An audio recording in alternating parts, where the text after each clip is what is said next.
Uh,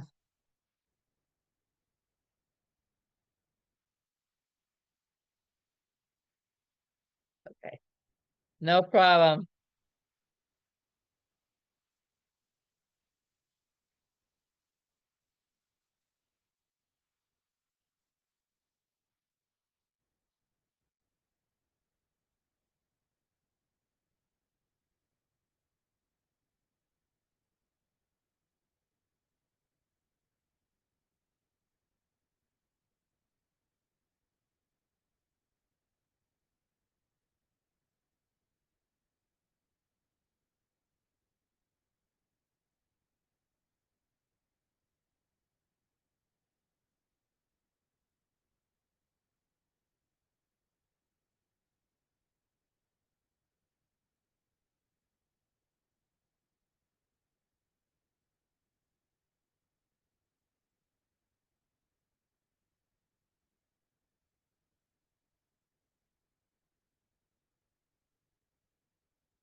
Hi, everybody. Hopefully I'm audible. Can you hear me? Can anyone hear me? Oh, there you go. Oh, very good. Hi, Colleen. Thank you very much. Okay. All right. So view profile bank video. All right, there I am. Hi. Okay, so I am going to display the presentation in a bit. Let me pull it up here. Let me introduce myself. I'm Kate Donovan, and my company is Blackstone Valley Veggie Gardens, and I am very, very busy right now because this is May. Everybody's planting their garden. I'm basically a food grower. I have 30 presentations on sustainable growing, sustainable gardening, and you know, doing more with less, and cooking healthy food from the garden, and canning, freezing, and dehydrating, and all that kind of stuff. And this is an interesting presentation, and let me share it with you. Let me pull it up. Okay. All right. This is on organic gardening. Okay. Yes. This is on organic gardening, and it's called the organic approach. So let's get into it. All right. So what is organic gardening? Okay. Organic gardening is gardening without synthetic fertilizers, herbicides, or pesticides. But organic gardening is much more than that, simply replacing man-made chemicals with those derived from natural sources. It's also a philosophy of gardening that supports the health of the whole system, the health of the whole environment, and the health of the world in general. So and on top of that, um, what is organic gardening? Organic gardening um, is anything that's not organic bad for you in the garden? No, it's not. Um, is everything that's organic good for you? No. So you have to be pretty careful and pretty selective about what goes in the garden. But one thing we know we don't want is we don't want those materials that deplete, um, that you know are bad for the earth, and we don't want things that bring in pests or kill our pollinators. So let's get going here. In this presentation, we're gonna talk about how you go in and build your garden beds, organic solutions around herbicide, organic solutions around fertilizers, organic insecticides, organic fungicides, and also critter prevention. Okay, so, oops. All right, let's talk about the most important thing that you can do when you garden. The most important thing that you can do when you garden is have good soil, especially in the food growing piece of it. But even in native plants, stuff doesn't grow where there's no life. I know I was building some beds for the senior center in the town of Franklin. They had beds and they were beautiful, but the DPW just filled them with dirt and nothing grew really well, and they didn't know why. And I said, because this is just dirt, sand and pebbles and rocks, and didn't have any organic material in it. So nothing was going to grow in there. Plants need to eat. They don't have mouths. They need to get that nutrition, obviously, from the soil. So let's talk about soil health. It's always a big topic. Soil must be airy enough so the roots can grow down. They can permeate that soil. And why do they need to permeate the soil? They need to permeate the soil so they can absorb nutrients from that soil, from the moisture that goes into the soil. And they extract nutrients from that. Also, soil must be absorbent so that it can't be rock hard. It needs to be absorbent so that the water won't run right off. You can't just use sand, for example, and have the water run off. You need to have it absorbent. Soil must contain a significant amount of compost or organic matter of some sort, okay? I like to use compost. I like to make my own compost. And when I don't find my own compost, I like to get it from the horse farmer or the dairy farm. So already composted. The composition of raised bed soil, a lot of people are gardening now using raised bed. Potting mix and the in-ground soil are all slightly different. The potting mix has to be the lightest because the roots have to grow a long way. And if you don't make the soil really light, and the roots are compacted, they will just twirl around and strangle themselves. They'll commit hara-kiri right there in the pot. So also soil health, fall cleanup of diseased and infested plants will maximize your chances of a good garden. So we'll talk about that a tiny bit, and the fact that you do have plants here in Massachusetts that are annuals. You have plants here in Massachusetts that are perennials, but insects are always perennial. They were here last year. They're going to be here again this year unless you do something to prevent it. In where they're living and where they're hiding out depends on what type of insect it is. But a lot of those insect larvae and insect eggs hide in one of two places.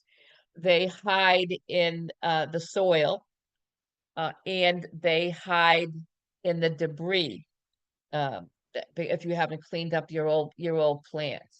And if you did clean up your old plants and you see, the insects aren't stupid, believe it or not, especially the mothers are pretty smart. A lot of times they lay the eggs on the bottom of the leaf so nobody will see them. So if there's any leaf infestation or anything, you don't compost those. You obviously bag them or burn them, one or the other, or you won't, they'll come back to bite you with a vengeance. Same thing with bacterial diseases, fungal diseases that can spread from plant to plant to plant, that fungus also will live in the soil or live in the debris that's resting on that bed. So you have to be careful to clean up, any kind of debris. And when you see black spots, white fuzzy stuff, or whatever it is, remove that, remove those branches immediately, to minimize the issues. Also, um, to let you know, a garden with good soil will not need as much fertilizer as one with poor soil. So always manage your soil from year to year to year. Always manage your soil. It's your it's your best friend. It can be your worst enemy. The reason I'm saying it is because I'm an organic gardener, and if you let a pest or a fungal disease overtake your garden, there's a good possibility in order to clean it out that you're going to have to use a tool or some type of material that's not organic. So you want to avoid an infestation, or a bacteria in your garden to overtake it. So nip it in the bud. So literally.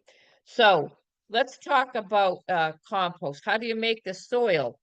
Okay, so um, I don't know who composts or who doesn't, but everyone should probably compost. It's not a bad thing. It's free. We make compost anyway. I made compost today. I, took the lawnmower out and rode around, and I had grass clippings in it. I don't use any kind of fertilizer in my yard on my grass, so certainly not any chemicals on my grass. So I can use that to help. I can't say it's compost now, but I can use that to make compost. So I saved that. So we eat vegetables and fruits and all that. We have an apple core, banana peel, or what have you. That stuff, we need to give that a second life, and we need to start making compost because, it'll just, contribute to greenhouse gases and climate change and all that kind of stuff. We all can do our part. And plus, it's cheap. You save all that kind of stuff. But I need to tell you, a bag of that black cow compost, and it's okay. It's not the greatest. Bag compost isn't the greatest, but a bag of that black cow compost is inching up to $7 a cubic foot. That's a lot of money, if you ask me. Certainly, if you need to fill a raised bed with it, a new raised bed by 4 by 8. I think it takes 32 or if it's 12 inches high, 32 cubic feet of soil. So, that's just very, very expensive, and it's not the best quality. People like it because it's black. It's black because it has ash in it, which is good. The carbon's good for the soil, but still, it's just too expensive. So you should make your own. So how do we do it? Now, this is by the bucket. So I would say a good 2 buckets of brown matter to 1 bucket of green matter. What is brown matter? Wood ash, shredded cardboard. We all have those Amazon boxes, right? Fallen leaves, newspaper, peanut shells, corn stalks, cut up, of course, and straw, leftover straw that you have. So that's brown matter. And that's dry, long dead, brown and long dead. It's all organic. I mean, it's from life, but it's long dead, and it's all the green is gone from it, all the life. Green matter. What is green matter? You put 1 bucket of green matter to 2 parts of brown matter. Green matter is cow, chicken, or horse manure. Okay. Um, Coffee grounds, grass clippings, hay, veggie scraps, hedge clippings, eggshells. The most voluminous of this that you would have would be your grass clippings. And I know I have this client. I do her beds for every year. I go over and top them off. She loves the soil that I get, and she doesn't want to do it herself. That's the other reason, but because it's just how it's a compost blended mix made with cow with horse manure. She likes that. Um, but I asked her, I said, "You have the most beautiful green lawn. Do you use, chemicals on it?" And she said, yes, she does. I very rarely seen the really, really green lawn. Once in a great while, that people use organic materials on. And if you have somebody that comes in and does your lawn, you can ask, people have that. You could ask them, do you have an organic solution? Because, picking up and reusing all those the grass clippings as mulch is a really great idea and quite voluminous. There's a couple of I have a riding mower and it has two big baskets on the back that collect all that stuff, and I probably get two big baskets out of it every time I mow. So that's a good thing. But basically, brown matter and green matter, the most voluminous brown matter you would get are the leaves in the fall. And when you get the leaves in the fall, the best thing you can do is make them smaller. And you make them smaller by running them over with a lawnmower. And people now, I think they cost like $200, maybe a little bit more, but they have these leaf shredders that you can buy. You put the stuff in and it drops into the bag when it's all nice. And you can use that for your compost, or you can use it for a mulch. It's organic mulch because it comes from the trees and you didn't use anything on your grass, so it would be a good organic mulch. Sometimes in a heavy wind, though, if it's in a windy area, kind of blows away. But those are the two voluminous types of brown and green matter. Now, you know uh, even though you're using good stuff, organic stuff, you will get a wonderful compost. However, if you're growing food, you're going to need to fertilize to get your best result. That's just the way it is. Why? Because, if you're growing herbs, they don't have to bear a fruit. The herbs don't have to, they don't have to, um, like I say, bear fruit or get real tall or make a pretty flower. So you might not need anything really strong. You might be able to just use the nutrients that are in the soil. But if you're going to grow a watermelon that's got 6 or 7, good sized picnic type of watermelons, or a tomato plant, that's going to give you 20 beefsteak tomatoes, then you're going to have to fertilize as well. So just a heads up. And also another heads up, you want to use your own compost. However, your own compost is still not quite as rich as, unless you have chicken scraps or you have horses or cows, it's not going to have quite as high a nitrogen content as the if it had manure in it from a cow, horse, or a chicken. Just FYI. So okay. So just to get back to that a second, I'm just going to give you a tip of the things that I use, the organic fertilizers I use to supplement my compost. One of them is I use a granulate in the food world. I use a granulated organic fertilizer. I typically get it from Espoma. They don't pay me to say it, but I'll give their name. Espoma, Espoma. The other company is, I think it's Jobs, Jobes, or Jobs, or something. But they have organic granules, and you just sprinkle them around when you plant. It's time release. So some, and you can, learn about this, do the research before you plant. But some plants like onions and corn, what they suggest is that you build a little trench, and you actually fill up that little bit 2-inch trench with fertilizer so it'll use it when it needs it. So that's a time release one. The other one that I follow up with every couple of weeks is kind of gross when you think about it, but I use fish emulsion. I use Alaska fish emulsion. It's really pretty. Um, it's really you know, uh, smelly and stinky, and it's not high in nitrogen, it's not high in the macronutrients. But the thing about it is the plant, it's organic and the plants take it right up. So you will supplement with, every couple of weeks with fish emulsion.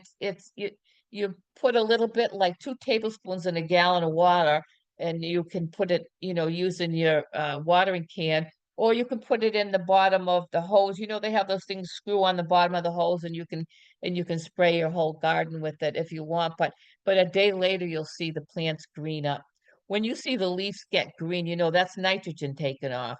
Where you see them growing tall, that's the nitrogen taken off. So, or when you see the carrots start popping up because they're long on the bottom, that's the phosphorus growing roots. So, it's very exciting. So that's it. So let's talk about your soil pH.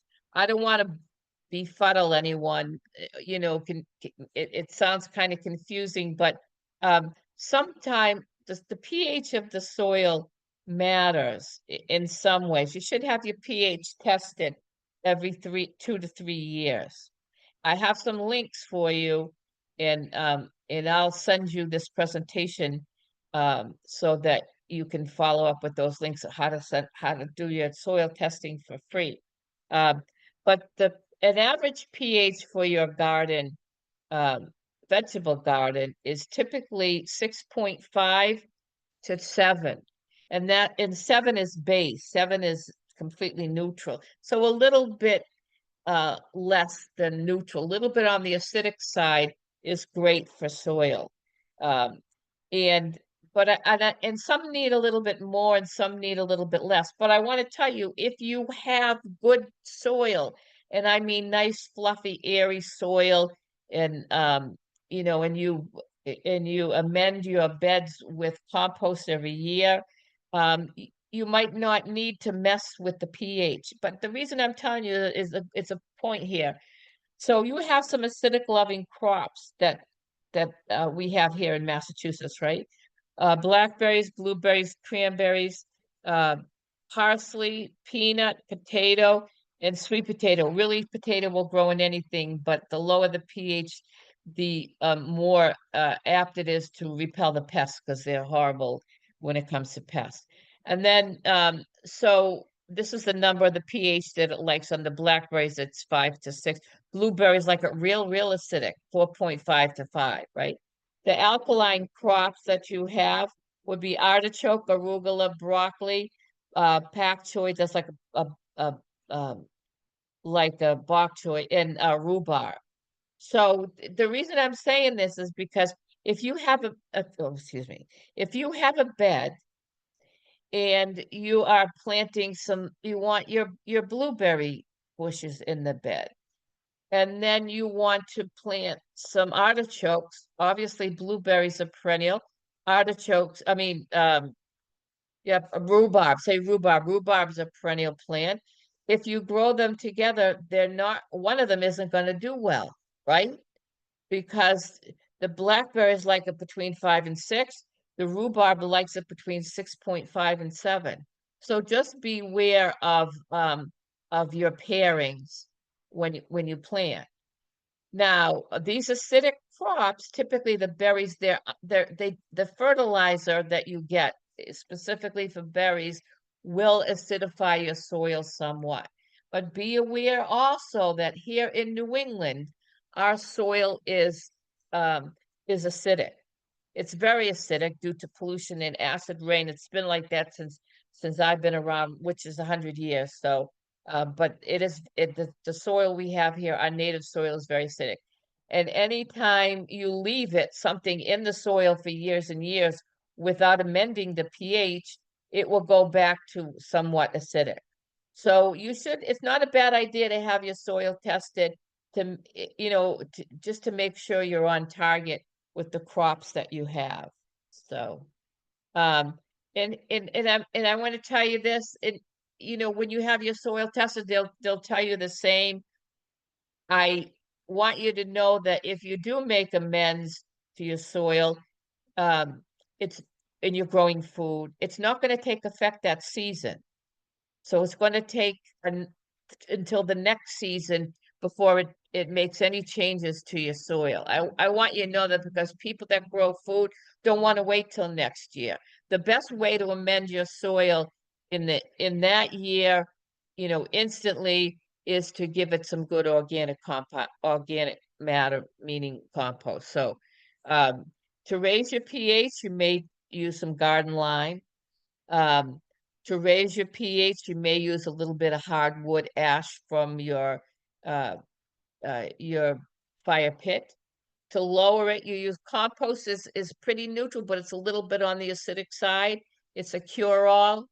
Um, and to lower it, we used to use peat moss. Now, peat moss is an organic material that's harvested out of these massive, massive peat bogs in Canada.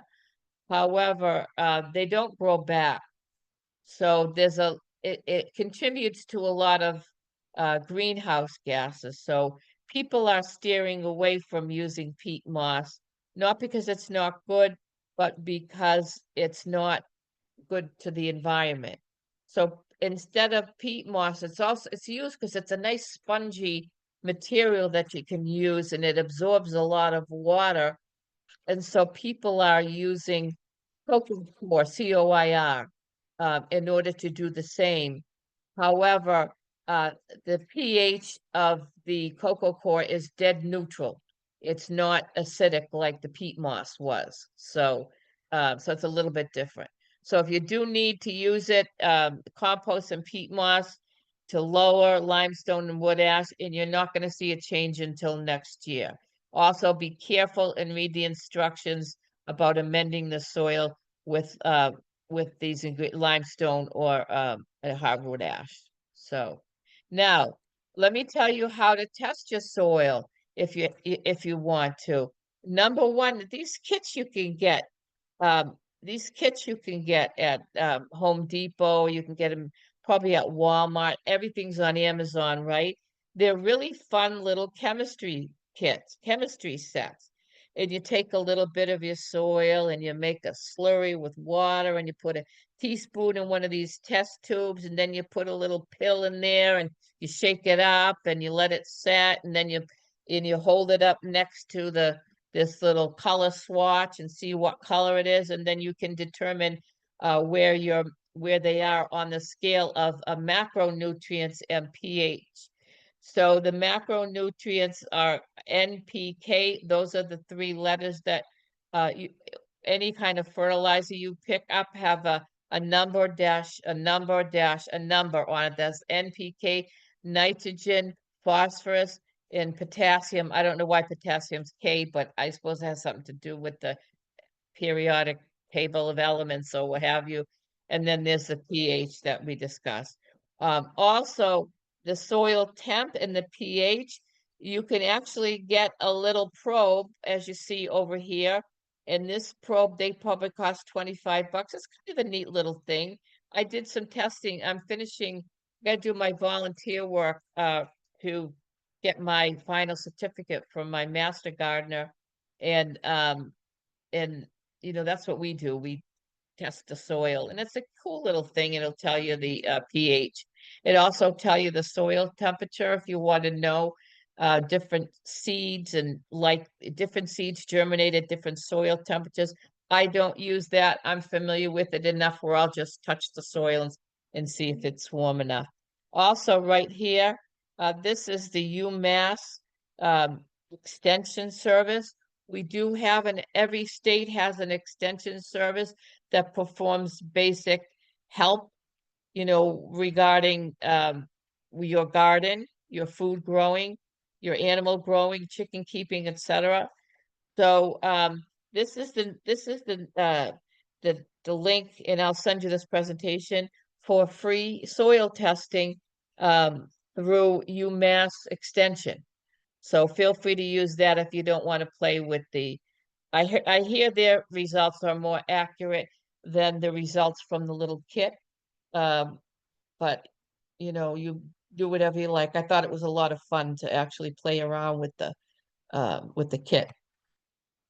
Okay. And again, just to remind you, the better your soil, the more tolerant your plants will be to the pH level. So don't forget your compost. I sound like a broken record with that compost, but I learned the hard way.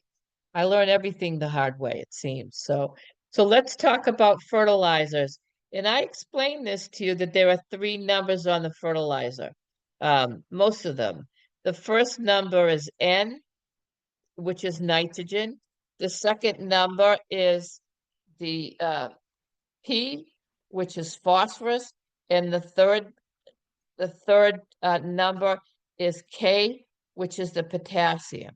And you'll notice that if you look at um, a fertilizer that's not organic, these numbers will be really high, 10, 12, 15. They'll be really, really high.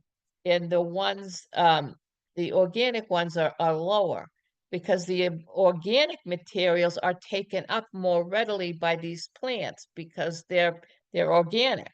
So I have no issues using them. So let me explain what these are, okay? Nitrogen is the NPK. Nitrogen makes your plants grow up, makes your plants grow green. Phosphorus makes your plants root. Now, I don't know what you think, but actually phosphorus, if you have, nitrogen is the most important thing. It's all over the place. I told you that your green matter is full of nitrogen in your compost, and it's also a macronutrient. So it's very, very important. But phosphorus is pretty darn important as well, because phosphorus is for rooting, and everything has. If your plants don't have a root, a good root base, then they're not going to live. Sometimes you get seedlings and you don't have enough light on the seedlings, and they decide they're going to shoot up and try to get more light, and they get real leggy and put too much energy into the growing tall, and they don't grow a root and they die. So you really have to, in the beginning stages, it's good to have some type of a balanced fertilizer. Um, and the potassium is good for flowering and fruiting. Not necessary when you're growing lettuce or herbs in a lot of cases. So anyway, that's the NPK number dash number dash number that you see on your fertilizers. But I would stick with the Job's organic all-purpose or the one for vegetables if you're a food grower like myself. So. Okay, so nitrogen needed for plant growth, major component of chlorophyll, the component by which plants use sunlight energy to produce sugars from water and carbon dioxide. So, interestingly enough, right? It's a major, so it has to do with that whole photosynthesis thing, which is important because I'm sure we learned this, and I think I probably learned it in the second grade and forgot it for 50 years until recently. But so the the plants make their own food, and they make their own food using that whole photosynthesis process, and nitrogen is needed for that. So mushrooms don't. Mushrooms aren't plants. I could go on and on. I better stay focused here. So what is a good form of nitrogen? Composted manure, poultry manure, blood meal, fish emulsion, crab meal, feather meal, alfalfa meal, soybean meal. And you notice in a lot of these organic fertilizers, they come from animals. So poultry, blood meal is a product of the slaughterhouse. It's a byproduct of the slaughterhouse. I know it sounds gross, but it's a wonderful form of nitrogen. And out of respect for the animal, if you are going to use an animal, you may as well use up the whole animal. Fish emulsion is made from is a byproduct of the fishing industry. Um, Crab meal, obviously, same, and feathers from chicken. So a lot of these are animals. The animals feed the plants, the plant feeds the animals, and that's the circle of life as far as organic goes. You do have vegetarian sources like the alfalfa or the soybean meal as well. So just interestingly enough, phosphorus for the root growth and maturity. Phosphorus plays a role also in photosynthesis, respiration, energy storage, and transfer, cell division, cell enlargement, and several other processes in plants. Rock phosphate, back guano, bone meal, and fish bone meal. Different than fish emulsion. This is from the bones. So, um, also potassium needed for fruiting and flowering, uh, for protein synthesis, and for opening and closing of the stomata in the plant, which is regulated by the protons. I don't want to get too boring, but green sand, banana peels, and hardwood ash are good forms of potassium, also known as potash. So, all right, we're done with that. Done with the technical piece. So, all right. So let's talk about some organic insecticides that you can use. First of all, if you there is stuff that you can buy that's organic, or they say for organic use. I want to tell you what the difference is. If I if I use sand in my gardening for drainage because my carrots like soft soil, that sand is not organic. It's not of life. I mean, it's a rock, right? I mean, it's not organic. But if it's safe for organic use, the packaging will say for organic use, or it will use the initials OMRI on it. So you can definitely use a lot of these insecticides off the shelf that either say organic, for organic use, or OMRI approved. So, but if you want to make your own, why not, right? So you can take, oh, yeah. Another thing about organic insecticides is that the plants don't leach them up, okay? Um, so you have to apply them every time you have a heavy rain. I'll give you some ideas on some types of um, equipment you can use to spray them. You'll see. Uh, but you can mix organic, a clove of garlic and an onion to a quart of water. Then mix some cayenne pepper in a little liquid soap. I use Castile soap. You can use Bronner's peppermint soap. Use an organic soap. Some people use Dawn dish detergent. So it'll be safe for 1 week in the refrigerator, and then it will go bad. You'll have to make up a new batch, but it's not really that expensive, right? Think about why we're doing this though. Garlic and onion have the alliums. Typically, pests don't like alliums. Well, it's not that they don't like alliums. I should say that alliums will deter pests from the garden because if like an aphid, wants to eat a delicious leaf from a cucumber or what have you, it won't be able to smell that delicious leaf because all it can smell is the garlic and the onion. So it confuses them. So, we'll confuse the heck out of them by, making an insecticide like that. So we'll mix the garlic and we'll mix the onion, and then we'll put some cayenne pepper in it. It makes them sneeze. It's uncomfortable when they walk on it. It'll burn. So, and then we put a little soap in there, and I want to tell you what the soap does. If they try to walk up on a wet, soapy, um, a leaf in order to take a big bite out of it, they'll slide off. If they do get in there and they do ingest the soap, they won't be able to breathe and they'll die. So these remedies of you're treating the insects mechanically, and you're tricking their senses, their sense of smell. So you're not killing them using a chemical, which is a good thing. So also I want to tell you one of the main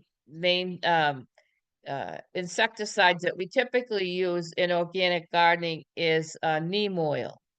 And I have a 16 raised bed, so I buy the concentrated kind and I make it up. The concentrated kind is 2 tablespoons. Oh no, I'm sorry. Probably a couple of teaspoons to a whole spray bottle of it. And then maybe a little bit of soap. Now, neem oil is an interesting material because it is both an insecticide and a fungicide. So it can help you with both of those issues, plus a miticide. Miticide is a material that kills mites. So little mites are little tiny, almost like little tiny insects. Um, so neem oil is a solution that I always have around. I have clients and I make up a batch and leave them with my clients in case they need it. So and so another one is two two handfuls of dry hot pepper into a fine powder and mix it with some diatomaceous earth. Diatomaceous earth is a powder, very, very fine powder that you can sprinkle around your crops. And when the little insects in the little crawling insects go and crawl up on that powder, it burns the heck out of them. It feels like shards of glass to them, so they don't like it. So again, it will wash off with a good rain. You'll have to reapply. But diatomaceous earth is another tool that organic gardeners like to use. So I have a whole ton of it, more than a whole ton of it. I have enough for, I have, let's see, three senior center gardens, a community garden, my own garden. So 5 really, really big gardens, raised bed gardens. So I have a lot of materials that I go through. So okay, so here's the liquid insecticide applicator. For a small garden, you can use one of those little sprayers, and you can use those sprayers that you get from an old bottle of Windex or what have you. It doesn't have to be anything, certainly have to be anything fancy. So definitely reuse what you have in the house. Now, if you have a medium-sized garden, you may want to get one of those sprayers that people use to clean stuff up with, that you pump up manually. And if you have a large garden like I do, you always need a backpack sprayer. Mine's 4 gallons, and that's what I use, a couple of times a week for various things. And I got it from, I think I ordered it from Home Depot, and it's a Ryobi brand. So it comes with a battery pack and everything. So that's how I apply my insecticide. But I find, as I had stated early on, I have found that if I take care and have a clean garden and remove all the debris and that I have far less insects to deal with. So, okay, here's another insect killer. And I put this in here, and then I'm realizing there isn't a gardener in the world that has nails that clean. So, we'll bypass this slide. So, okay, so let's take these questions. We have questions in here. Yes, there we go. Hold on a minute. All right. Okay. Do rhododendrons have a problem with fungus this year? I have beautiful ones. I haven't seen any. And I haven't seen any. But if they do have a problem with any kind of fungus, you would do a little research. You can use the neem oil or you can use a fungicide. Even a copper fungicide might work for you. So um, the second fertilizer I mentioned a couple of fertilizers. The first one with Jobs and Espoma, they have natural granulated fertilizers that are slow release. And the one that I use every couple of weeks that instantly perks the plants up, that would be fish emulsion. I use Alaska fish emulsion. Here, there's a place, I think it's based here in Massachusetts or in New England, maybe Maine, but Neptune's Harvest is a better product. It's also quite pricey. So, um, okay, let's see. I don't have an organic application for poison ivy. Oh, to kill poison ivy. Yes, there are some out there. They're based, the poison ivy solution that I've seen that are organic use essential oils. It's not as strong as the Roundup, but I wouldn't use Roundup if anyone paid me to use Roundup. The whole thing is you can spray it down and you may have to use it again. You may have to use it again several times. So you could always go and get goats. You know, the people rent their goats out to come and eat poison ivy from people's yards. I know it sounds silly, but they really do. But there are some solutions out there. But I did one, and it was made. It was based with, I don't know, with cloves or something like that. It smell nice, and it did take the poison ivy away. How often do you need to apply insecticide? Okay. How often do I apply insecticide? I don't apply insecticide unless I have insects. I don't do it proactively. Um, I don't like to use insecticides. So fertilizers I do, but insecticides I wait to apply if I need it. And I'm very selective about it. So what is neem oil? Neem oil is an extract from the neem plant. And you'll see you can get a little container of it, but it's like two teaspoons or something to a whole, big container. So it's very concentrated. I don't know about the pale camellias. Sorry about that. Does neem oil lose potency? It can lose potency once it's made up. So I would try it. Neem oil works in a weird way. Neem oil works when the plants ingest the neem oil by eating the leaf.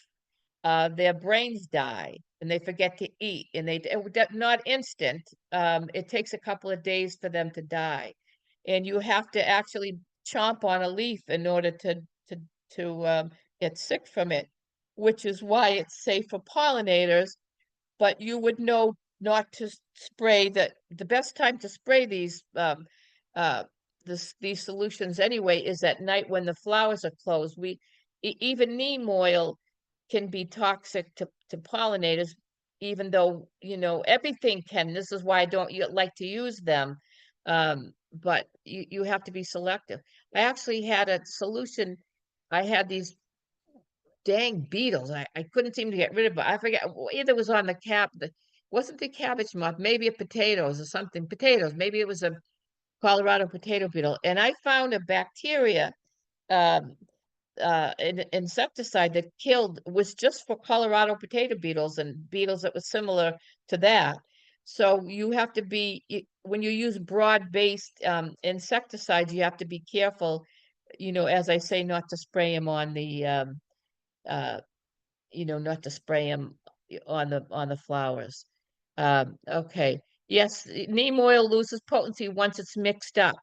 But if you got one of those spray ones that's already mixed up, you can try it, but I don't know if I would bother with it because it might not work. How do I deal with ticks?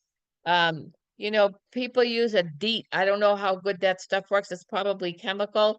I'm sure there is some type of what they say are every a lot of the herbs now have a scented variety. There's citrus scented variety, lemon thyme, lemon basil, lime basil. So a lot of them do lemon balm, lemon grass.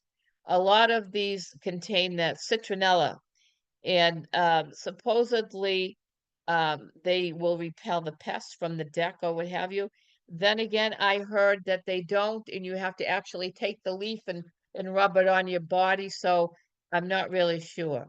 So yes, the text that you see, I'm sorry, that's blocking that out is let me oops, excuse me. Let me continue on with this and then I'll go back to the questions I promised. Okay. So let's talk about fungicides. Um, so fungicides, as I say, neem oil is a fungicide as well. But what you can do is you can mix baking soda with water, about 4 teaspoons or 1 heaping tablespoon to a gallon of water. Add dishwashing soap without degreaser or bleach. And that's a popular fungicide because it coats the plants, the bleach does. Um, Combination of baking soda to kill the fungus and dish soap to coat the plants so the fungus can't spread. Also, you can use neem oil. You see funguses all the time. You see that powdery mildew on the cucumber plants later on in the season. Sometimes if you're waiting, it's September and the plant's ready to die, you can just leave them. But if it's early in the season, you're really supposed to remove any visible sign, manually before you resort to any fungicides. So, and again, if you do have to resort to fungicides, reapply them after a rain. Okay, weed removal. Okay, let's talk about weeds first of all. What people do to stop weeds from coming in is they mulch. What do you use to mulch? Well, what I use, I said, you can use typically I use a brown matter. So if I have any that I didn't put in the compost, shredded leaves are a wonderful organic um, mulch that stops the seeds from blowing in. Um, what else? I use shredded straw. Straw is a brown matter. I don't use the straw in the bales that are held together with those strings that look like hay, only a different color. I use the shredded one that comes in a plastic um, bale, and you open it, and then you just shake it out, and it's shredded up, and it actually doesn't stick to the plant, but it stays on the plant. So I use shredded straw. Mulching is very, very important. But when you do have, everybody gets weeds. That's just the way it is. When possible, use your hands to remove the weeds from the garden. Pull them up, getting the roots. I'll show you a couple of tools that I use, and I'll tell you my favorite. So, if a root is still left, use a hand trowel or a hori-hori to remove the remainder. For the shallow roots over the large areas, you can use a scuffle hoe. And let me show you what I'm talking about here. This is a scuffle hoe. There's also a stirrup hoe, and you just kind of move those back and forth over large areas to remove surface um, weeds. And then this next one, I'm telling you, these hori-hori knives are the best. Everybody I know has a hori-hori knife because I brag about them so much. Um, it works as a scoop because it's actually rounded. It has numbers printed on it so you can see how deep you're going in, and how deep to plant things. It comes with its own sheath to keep it nice, and they cost $25 on Amazon. So, and they're narrow and deep, so you can really get in there and get those roots. You know what? A dandelion root can be a foot long, and you got to get every bit of it. They're going to come back anyway from the if you didn't mow the seeds up, they're gonna come back. But um, in any case, and then you can use a hand trowel. Those are good for weeding. There's something I didn't tell you folks about the mulching. A lot of people do this nowadays. Instead of messing with it, people do what they call sheet mulch. And sheet mulch is when you take a piece of cardboard and put it over the garden. Now, um, that, and then you can put compost over it or planting mix over it and plant your grass or what have you. Eventually, that compost is going to turn that cardboard is going to turn to compost anyway because it's a wood material and it's going to break down. It's going to turn to compost, and it's all good. So if you're a food grower and you want an annual to come up like a tomato, you can put the cardboard down, put some compost material on top. And then what you can do if you don't have time, obviously, to sit and wait for the cardboard to decompose, you just take an X-Acto blade and cut a hole in it, and that's where you plant. And that cardboard does an incredible job of preventing the weeds in your garden, and it's cheap. And if you don't have the cardboard, you know what I do? Anytime I need something for, I do a lot of, like I say, community stuff, a lot of charity work. Anytime I need spare cardboard, I get, milk jugs for winter sowing. I just every town has a Facebook group called the Buy Nothing group that you can go in and request the stuff. People would be more than happy to dump their cardboard off at your house. So I'm sure. So, but sheet mulching they call it. You can Google that one as well. So also a couple of other ideas is cocoa shell mulch. It decreases the weeds. It adds a lot of nutrients to the soil, and it smells so good. So just like chocolate, I give you the craving for chocolate, though. I guess that's not a good thing for someone like me who loves it too much. But the dogs, uh, it's the cocoa is not good for the dogs. So if you have dogs, you have to be careful with it. Also, the ground up leaves. Also, another thing is, the Native Americans used to do the Three Sisters Garden, and I don't know if anyone's heard of the Three Sisters Garden, but they used to use the large leaf plants such as winter squash and mustard to lay kind of on the bottom of the garden and stop the weeds from growing in. Also, the straw mulch and sheet mulch. So, okay, and there's a good weeding tool right there with the garden glove on. I garden, I don't use gloves. I can't really feel what I'm supposed to be feeling, so that's why I have to scrub my nails all the time because I'm garden so much. So let's talk about Roundup or homemade Roundup. Um, one year I had poison ivy in the side, and I had it like 3 or 4 years in a row. I would try to weed over there inadvertently. I would always end up with poison ivy. There's a new medicine that you can buy over the counter. It's like $30. It's expensive. Xanthel, I think it's called. And if you rub it on your hand and then rub it where you get where you got poison ivy, it'll stop the itch almost immediately. But you don't want to do that. So anyway, I bought some Roundup, super, super heavy duty Roundup that killed poison ivy. And I put it in the shed, and I never had the heart to use it. So I ended up digging and wearing gloves and digging and using the organic poison ivy killer. And finally it's gone. So that now I got to work on the stinging nettle because they say that's a wonderful herb, but it absolutely kills me. So it'll sting my hand for hours on end. Um, so all right. So instead of using the Roundup, and I don't like to spread FUD. I'm an organic gardener, but I don't like to spread fear, uncertainty, and doubt. We're all grown-ups and we all make our own decisions, right? But if you take some salt and some strong vinegar and some dishwashing soap, that'll kill just about anything. It will, and it'll kill it. Really kill it quickly, and it'll kill it. The thing is, if it's not on the perimeter and you try to grow something else, salt stays in your soil. So unless you're trying to clear the weeds between the bricks in your walkway or what have you, it's really kind of serious. Years ago, this is before I even started gardening, I don't know, this is my first house. And I took some of that Roundup because please forgive me, I didn't know any better.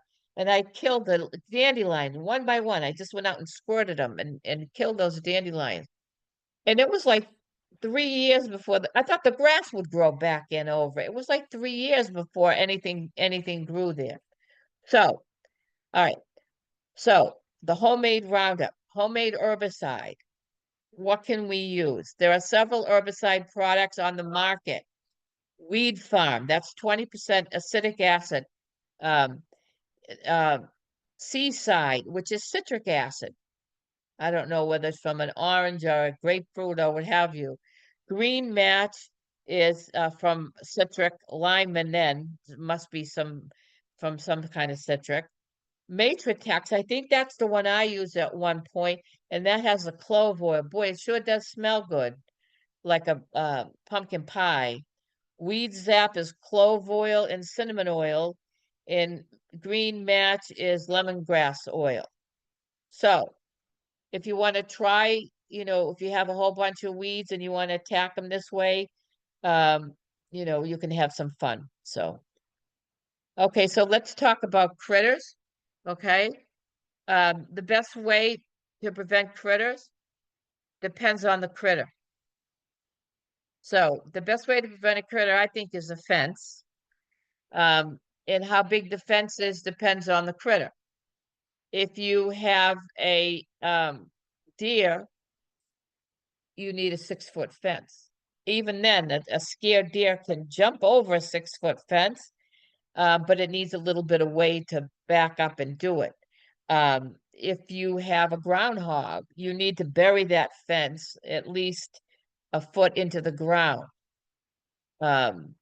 If it's a rabbit, you need a fine, you can't have the big holes because they go right through them. You need a fine holed fence, or what they call hardware cloth. It's got very small, half an inch.